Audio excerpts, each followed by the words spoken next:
Hi, I want to make a streaming on live stream to talk about recent problems recent things I want to talk with. It's also something that Rust is winning. That guy Rust is winning, right? He's talking about. I talked about that Google and Apple does not really want you to use Rust. They don't want you to use it. Okay, and the Rust is winning guy is saying, "Well, I'm lying." Okay, I'm not lying. I think he just misunderstand the context. What I'm trying to talk about today. So I'm gonna talk about this issue. I think it's an important issue because I've heard more and more people talking about this issue. But we all know that I think the problem is that nobody is trying to give a really good alternative. So I'm trying to explain the problem here. So what's the problem here? Well, basically, if you look at recent Android, even iOS was locked down very old again, right? So Apple had this thing called uh, a risk on sideloading, right? Analysis on sideloading. What is you might say what is sideloading, right? So Apple had this bullshit called sideloading, right? Building a trusted ecosystem for millions of apps, right? Of sideloading. So they're trying to say that Android times is more effective than Android, right?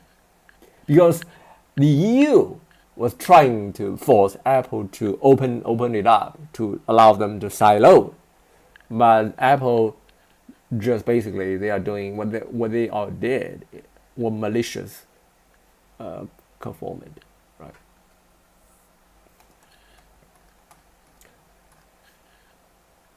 So they basically say we know that they want their app store revenue. They just trying to what is sideloading? Okay, sideloading means just install your own softwares, right? These corporate overlords is trying to tell us we cannot use other device the way we want, right? So they're saying if you use your own apps, you download somewhere or you go somewhere to buy a disk and put it here, and that is called sideloading. Okay.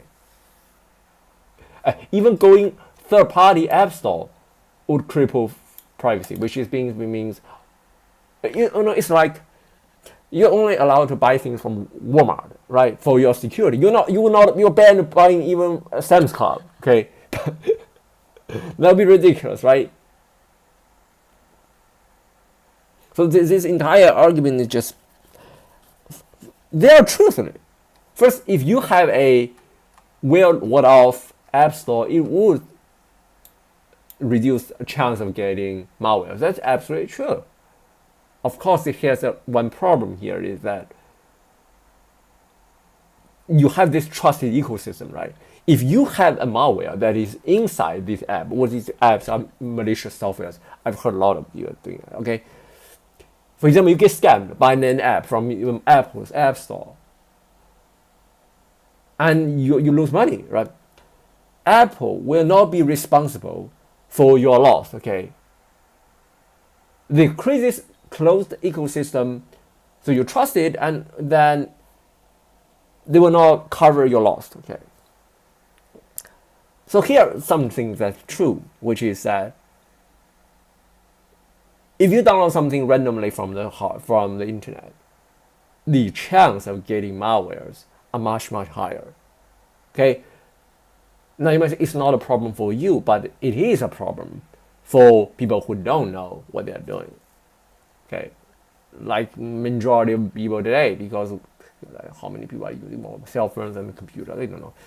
For probably 7 billion people, even nearly everyone on the planet has a phone now. But majority of people are just fucking dumb.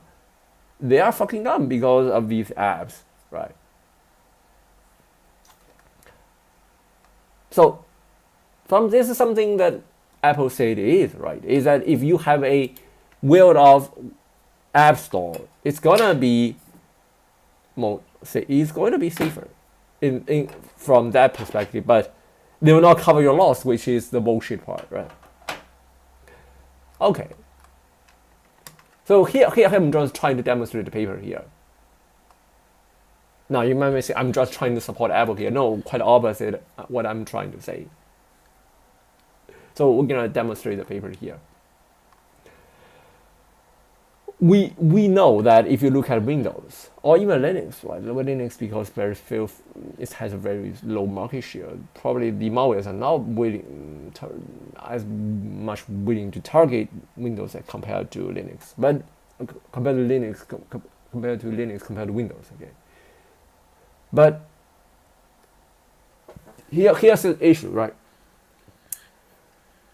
The PC world, well, what I say PC, well, traditional world, right? In most of our computing time before, we want to install whatever software we want. It's a right for us. It's a fundamental right, right? The problem is that if you are not tech savvy, this freedom becomes a burden of you, because now someone can just trick you to install the software, right? The problem with web is that it's inherently unsafe. The more open you have, the system you have, the less safer you have, right? Because if you have an open platform, everyone can put everything on it, then of course there's no restriction. Then what you end up is, of course, some with chaos, right? It's absolute chaos. If you are the guy who is tech savvy, you probably don't have these problems. Well, I don't say 100%, but it's very low chance. But if you're not a tech savvy person like us, you probably using the internet using the web, using the browser is not quite safe for you, because you can access whatever you want. And if you, for example, if you go there and download Google Chrome and use Google search and visit a malicious website, then you can download malwares, right? The browser allows you to do that. And it will also infect, basically, if you do that, at that point, you probably can affect your entire operating system is tempered. And when your system is tempered, it can affect other machines on the internet, right? So your computer becomes part of botnet. Someone can use your computer to do mining cryptocurrency. Someone can steal information because you just download something from the web. Now, you might say it is just a malware issue. It's probably we're gonna improve the security here of the existing defense. Well, the problem is that even they never download malwares, right? If you never download any cryptojacking, whatever, they can still fall to other victims. Like the website itself can be a phishing website. It can be a scareware to say, oh, your computer or your phone is now got infected by the malicious software, by the malwares. You need to install the software they really wanted to do, or you need your computer is hijacked. They're scaring you to ask you to send money to them, and you get scammed. Right? We know that scam is a big industry right now, particularly in the Southeast Asia. Right? That is a huge problem there because that's a big criminal place. But think of it. If you are not quite tech savvy, you're gonna still fall to the victim of the phishing model, because fundamentally the problem is that the web browser, the entire web, is not quite secure. Right? It's an open platform. Open platform is a good thing for innovation, but everything, you cannot go to the extreme. You cannot go an absolute freedom. You cannot go an absolute lockdown. You always need something in between. With Windows, it's more like, the web in general is more like we are at the entry of the right side, right? On the iOS side, it's more like on the left side, which is more locked down. Okay, this is a political right left, nothing like that. I'm just trying to give you a spectrum here. Is that you have you have a line, like here you have freedom, or you can say it's usability, whatever. You call it freedom or usability. I just call it usefulness, okay? Usability, whatever. And you have security. So you have a spectrum here, right? So you're gonna pick a point here. The most secure usually, okay, the more usefulness of it is, which is more open it is, or more open it is,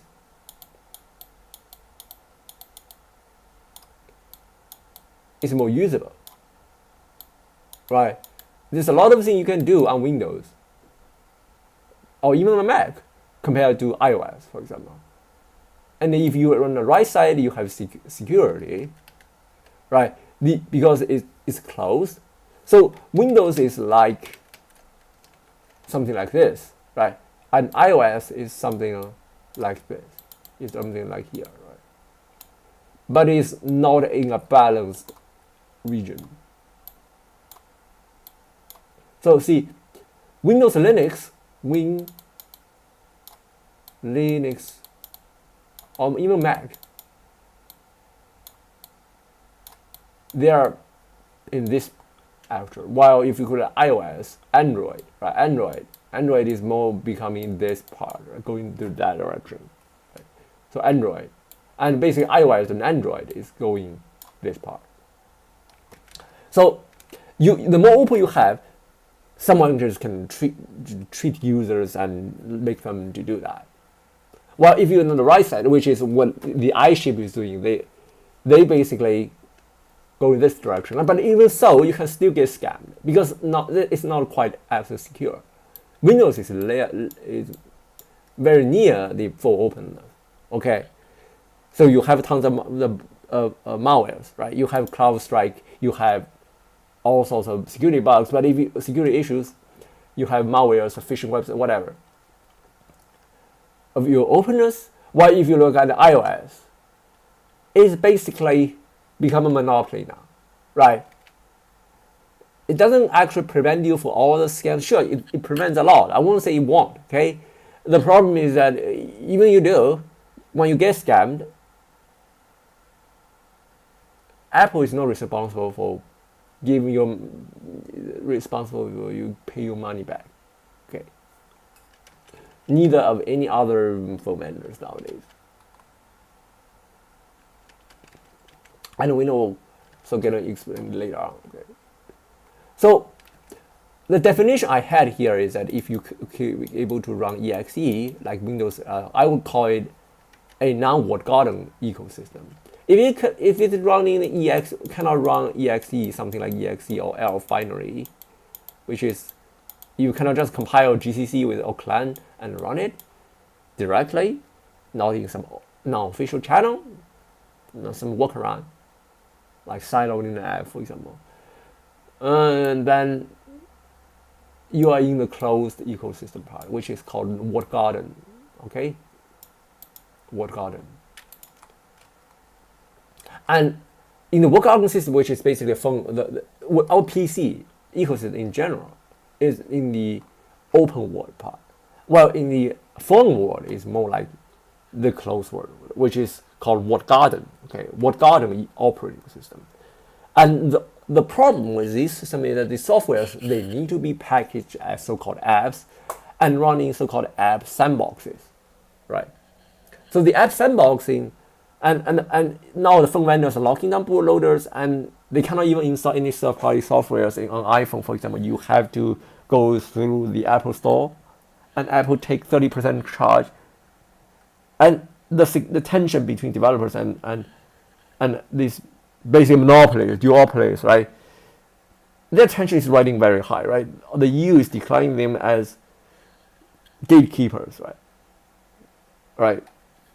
And if you look at Richard Stallman and Free Software, its foundations, they call that TiVoization. In the mobile phone model, you basically have the TiVoized software, right?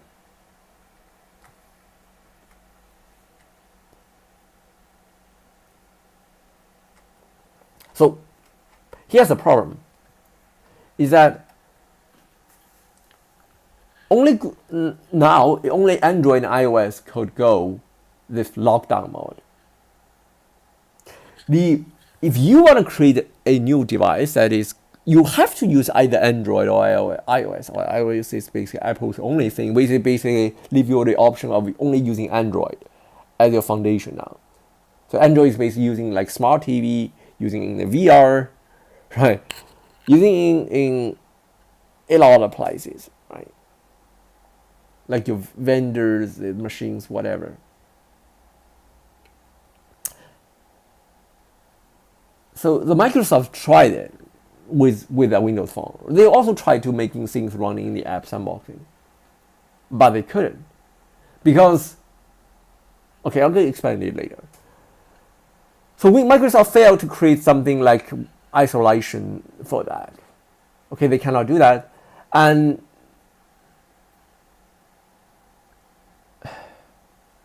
they offer something called S mode. You go Walmart, you can buy S mode Windows, but nobody would buy it because there's no apps, right? The Chrome Android tablets and Chromebook, they all have more apps than Windows S mode does. Microsoft is trying to lock down Windows like iOS and Android, but no, it's not going to work because nobody would develop apps for Windows now, right? And I guess nobody wants to use Microsoft Store. They all want to download some apps from the outside the App Store, the Microsoft Store. Due to the history, because a lot of softwares would never be in the App Store. They would never be in the Microsoft Store, right? There's a lot, and those softwares are important. They're not small softwares. Nobody wants to say, hey, I have $100 now. I need to give you 30% to Microsoft. They tried it. Microsoft tried it with Universal Windows Platform. But we all know Universal Windows Platform ended up being a huge failure, right?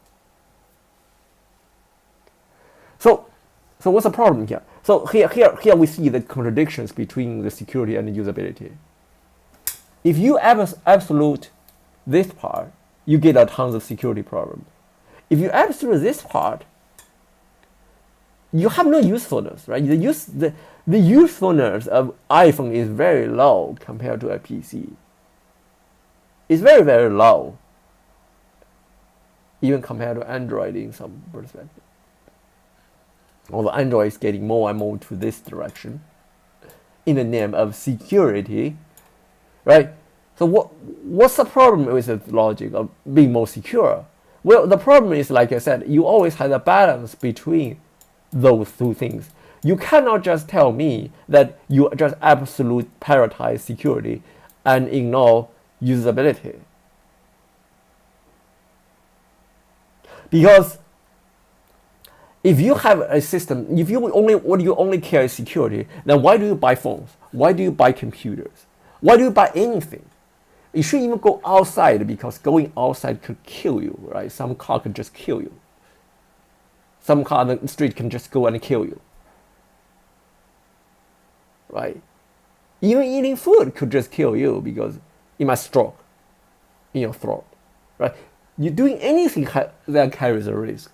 If your argument is that I only care about security, I don't care about usability, then you end up with a problem. What's the point of buying a phone anymore?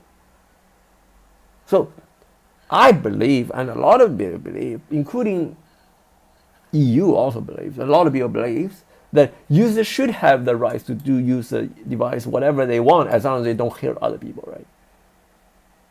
Just like I could buy a knife. The knife could hurt me, even hurting other people. But if I don't use it to hurt other people, I just chop food, whatever, chop vegetables, whatever. You shouldn't restrict me for doing that, right? Because that end up is my own device, right? You cannot use the name of security to prevent me to use the device whatever I want, because I'm not hurting other people, right? So yes, right. The most secure device is useless. If you are just saying you only care about security, if you want absolute security, you should not use any device, right? Using any electronic device would hurt your security. Because even iPhone prevents sideloading, there's still scammy softwares. You can still install, not just installing, you can still get scammed by as text messenger, by WhatsApp, by any app. You can just scam you. So in that sense,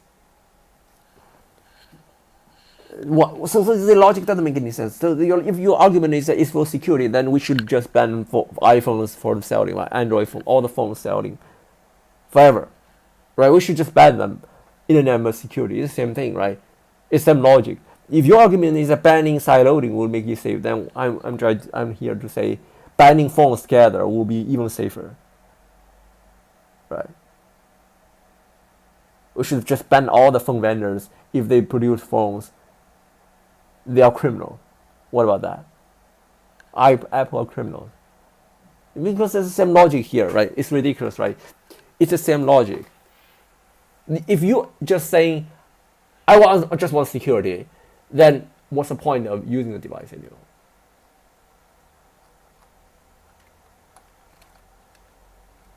So, I think you get my point.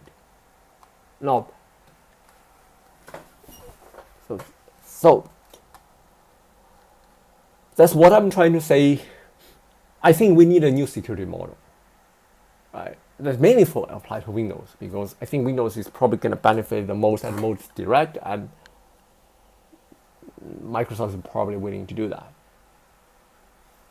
which is what I call progressive web apps, right? Oh, no, not what I call it. I think progressive web apps is a solution. Now, what's the solution here? It's very simple. I think I'm going to show you here. So here is a login screen, right, of Windows, right? Here you have your signing options. You have Windows Hello. You can use fingerprint. You can type PIN. What I would argue is that Windows needs an extra tower here. So here can be either S or P. Then so you can, if you choose it, you pick it, you get a standard user. Or then if you do it, let's assume that you click it. If you click it, no, it's not rubber. If you click it, okay, so you have S, right? And if you click it, it will become P.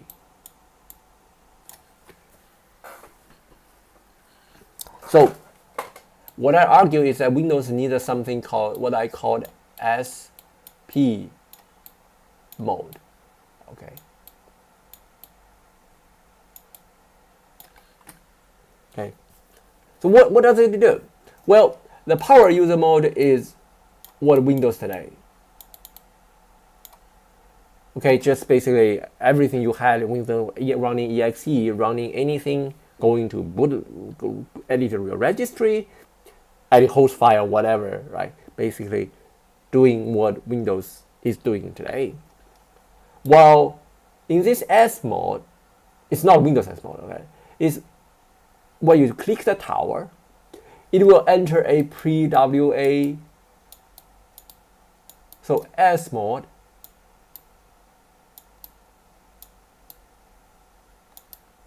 a PWA only mode. So if I'm going to the S mode, it will only run PWA from Microsoft Store, okay? Store, which is Microsoft Store, right? Store. So you only install PWAs from the Microsoft Store. There'll be no browser direct usage, although you can toggle it on in the power user mode to help S mode. So no browser, no Google,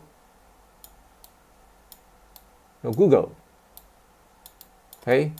So Google is dangerous. We don't allow Google search. We don't allow browser, no Firefox, no Chrome, no nothing. You cannot even use Edge, no Edge. Okay, but you have edges to running these PWAs, and Chromium extensions. So you also have extensions, right? Which is PWA plus Chromium extensions. So the OS will only run restricted PWA only mode for now this is for simple users like today's average users. They will only go to this when you log in. You will have this power.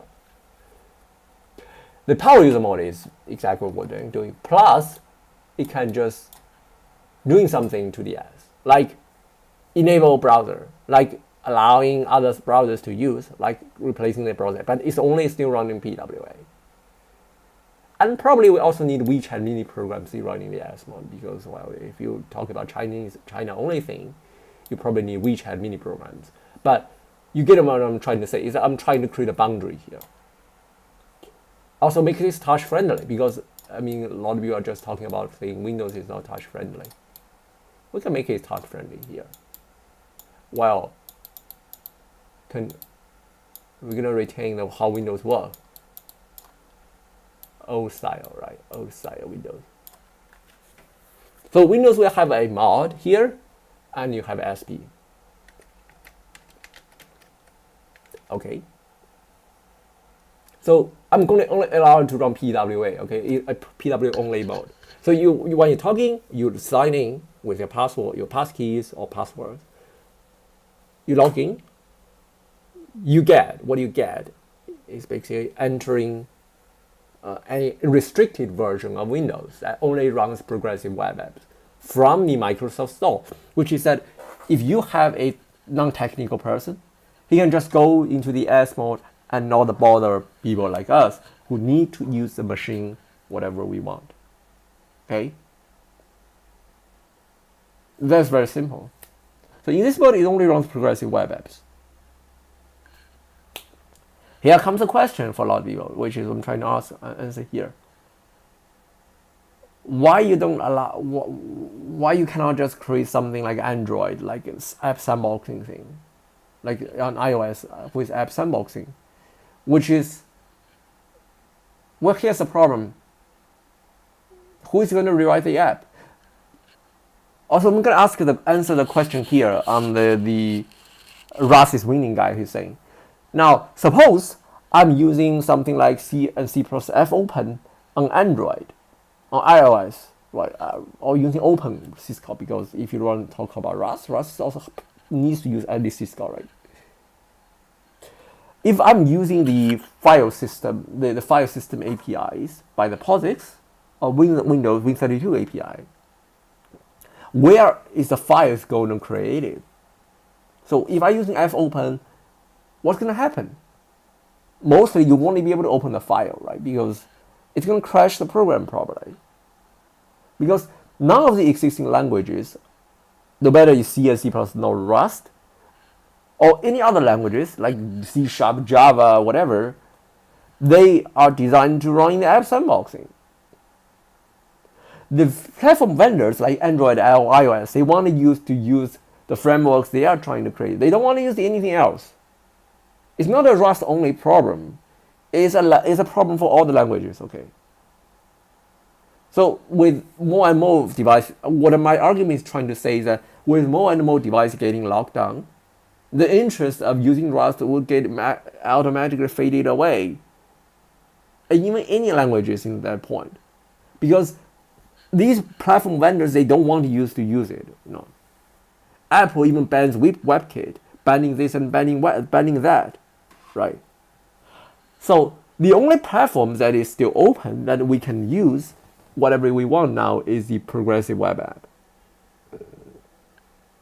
which is the mode I'm trying to say is that I have a login screen or then can just switch in.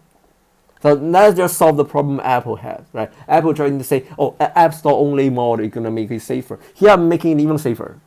Because now I have a boundary. If you have a non-technical person, just go into the S mode here, while we retain all the functionality of power users in the P mode.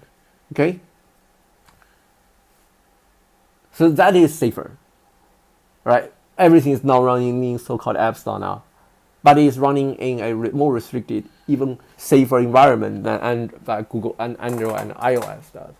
Plus, when we ban the browser itself from directly using, although you can open it, like indirect open it, or using the Windows, I think maybe Windows Pro gonna allow. I mean, Home Edition just by default don't allow browser, but you can enable it from P to S. Right, if you this mode you're running at PWA, all your apps are magically sandboxed. Nobody is going to rewrite anything because nobody wants to rewrite anything. It's not going to happen. If you think that's going to happen, it's going to recreate the Universal Windows Platform 2.0, which is not going to happen, right? So you have Microsoft Edge running in PWAs. So you have PWAs going to running in here. So you have all the security guards, like if you're running a C and C++ or anything, it's going to be running a sandboxing. It's not like in the native case, you probably have to write this native code and in some degree. And this native code, they're running a sandbox, they're going to attack the kernel. So that just make it less safer here. In the Android iOS mode. And in my mode is SP mode. So in the power user mode, we still run unsandboxed apps. We can still run exe. We can still do whatever we want before. But it doesn't hurt usability while providing an option for users to use a safer version of Windows. And it's also beneficial for Microsoft if they're really serious about their AI race, because now if we will ban the browser and the search engine for security reasons, and that's gonna push you to doing two things. One is gonna push you to put people to use your Copilot, to use your AI, and it's gonna we can still have Bing, but the Bing will only search install a PWA because we know PWAs they are SEO friendly. So if I have more that the search engine only search the content from the PWAs I installed, that would be fantastic, right? That would be much.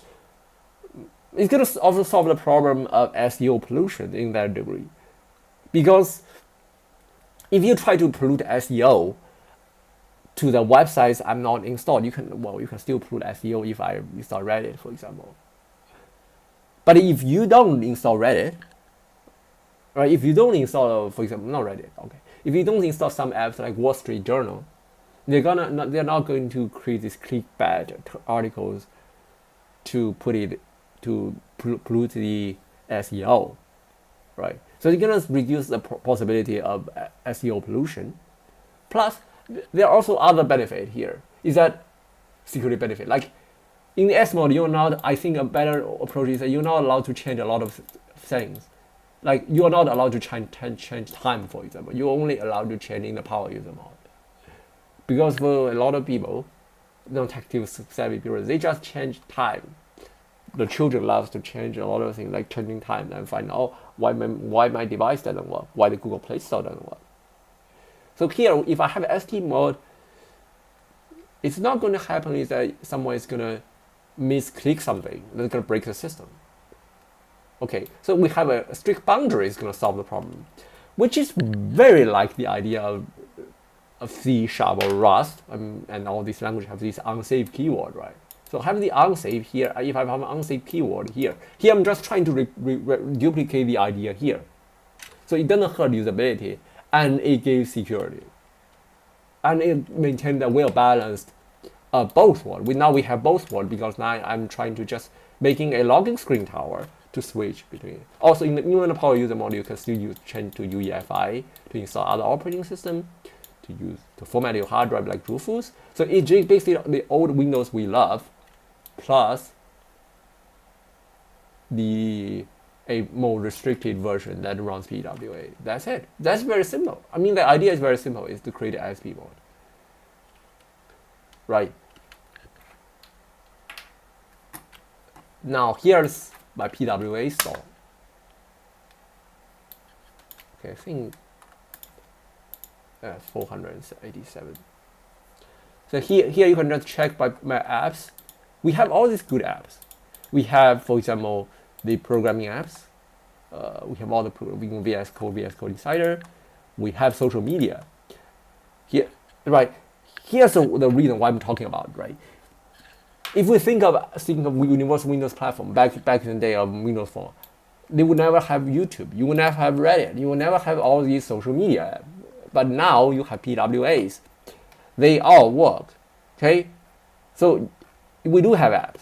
Okay, it's not something that we have all the apps, including not the banking apps. I tried Chase Banking, Chase PWA, and it was perfectly fine. You can use it to pay things. You can use it to buy stocks with your investment account. It's a great app, right? So we have Chase app. We have all the good apps here. Okay, you can go and check it, and we also have things like Angry Bird, right? We have games Lulu. Okay, we have games Lulu. We have Doki Doki Literature Club. We also have Angry Bird, right? We know that Windows Phone back then didn't have Angry Bird. Now it has 4 versions of Angry Bird. You have first version, you have the Space HD with the second version, you have the Real, I think the third version, right? So you have all the theories of Angry Bird, you have all the games of PWAs, you have like Red Alert 2, which is entire Red Alert. I think I played recently. Just to prove a point, it's perfectly playable with good frameworks for games, and which is a much secure environment, right? Yeah. So we have all the good games. We have Doki Doki Literature Club. We have Go games, right? Well, some people think Doki Doki isn't it? It's a terrified game, right? Doki Doki, right?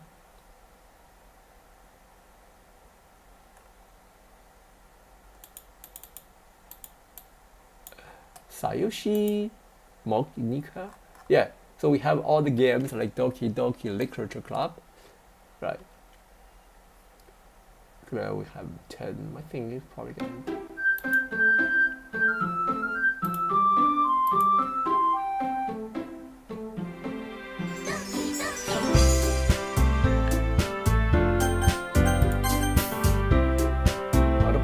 I don't know how to play this game.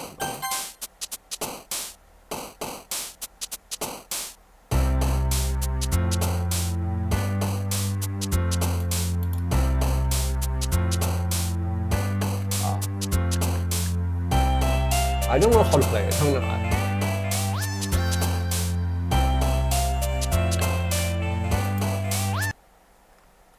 Yeah.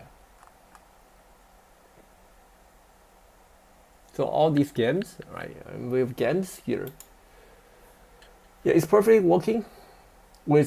For most people, they are just great, right? Like we have YouTube PWAs. Let's just try to see all the PWAs here. I mean, just good PWAs, right? We have YouTube. YouTube with Microsoft Edge on Android now even allows you to play music in the background, play video in the background. That's huge. So no matter how much you hate about Microsoft, you cannot say they are not doing a good job on supporting PWAs. Now all these apps are PWAs.